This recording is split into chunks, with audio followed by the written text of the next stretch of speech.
Young people are the majority of the voting age in our country. Why can't young people organize themselves and throw out the 70-year-olds? The question is not whether you can throw out the 70-year-olds. The question is that in a situation where the same mind clamors for bread and books, bread will always win. And the political elite of this country have mastered the art because they know that 500 naira and 1,000 naira will make people sell their votes at the polling booth. And so it is not that we young people don't want to organize to take over from you, but it is that your generation has the money to keep our generation aground, and your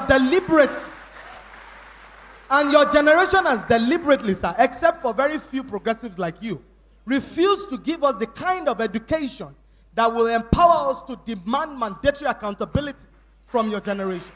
The kind of education that will help us to become innovative and drive competitiveness for Nigeria's economy. When you say that banks are giving loans to small businesses in Nigeria, the banks come with double-digit loans that are unaffordable for those small businesses. When you talk about youth and unemployment, the idea is not even youth unemployment. The idea is that youth unemployability is a greater challenge above youth unemployment. When you do not empower our generation to speak English so that we can get the right kind of jobs that will help us stand side by Singapore, Finland, and Canada, you deprive us of our fundamental humanity. I agree with you, don't worry.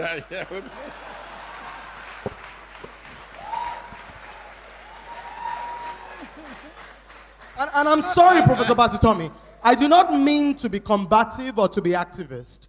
This is a platform for reasonable conversation. Absolutely. But I believe that young people like me get the opportunity to speak through to power only once in a while. And I stand here for an entire generation. I cannot curry it for the old people. The policy makers, the captains of industry, the people who make decisions in private companies to sponsor reality shows and refuse to sponsor youth empowerment programs, they sit in this room. And it is therefore important that I put the voice of my generation on the agenda, because I know you people are That's the ones. That's why I started with you. Give me a break. I started with you because I know that. Based on logistics, there are two categories of young people in Nigeria today. The first category, the educated, empowered, and privileged. The second category, the poor, the deprived, and angry young people, who form the majority of the youth population you refer to, and are the ones that have become the tools of trade in the hands of the politicians. So we, the young people who are educated and can make the type of decisions and understand where Nigeria needs to go, are in our minority.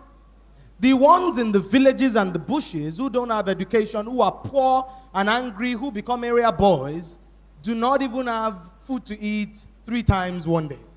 Now, where do we go from here? How do we promote inclusiveness?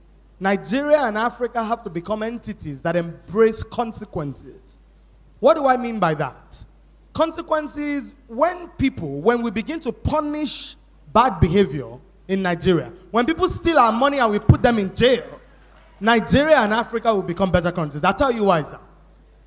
In Singapore, under Lee Kuan Yew, a minister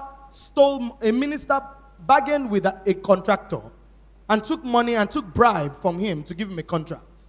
When Lee Kuan Yew found out, the minister committed suicide and left a note behind that he would rather die than face the consequences. Lee Kuan Yew replaced them. In Nigeria, when people steal our money, we give them chieftaincy titles.